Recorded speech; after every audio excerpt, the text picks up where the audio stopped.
আমরা অনেক সময় ভগবান শ্রীকৃষ্ণকে টিটকারি করি যে আপনার মামানির সঙ্গে প্রেম করেছে, কিন্তু একটু যদি খেয়াল করো যে মহানবী মোহাম্মদ এবং হযরত ঈসা মসিহ যীশু খ্রিস্ট দুজনের মাঝখানে আপন ভাই বোন বিবাহ হইত, এটা সম্ভবপর?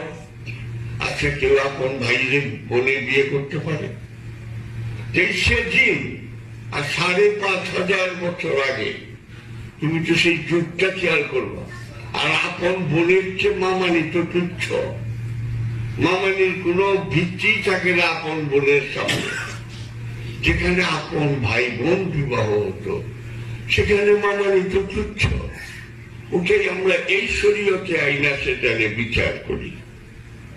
হ্যাঁ, আমি নিজে দেখছি ধানমন্ডিতে ধান খেতা ছিল এবং কিচ্ছু ছিল না, হাতটাতেই তার এই গুলিস্তানের এখানে এই স্টেডিয়ামটা এখানে সবচেয়ে ভালো বেগুন তার ফুলকপি হইতো। ওখানে এটা করলে কি করবো? ও তুমি কৃষ্ণ মামানির লোকে প্রেম করছে, এই কি নবীতে হোক, কিন্তু ব্যবহারিক পদ্ধতি। মূল বিষয়টা কি? হিন্দু ধর্ম বলতেছে এক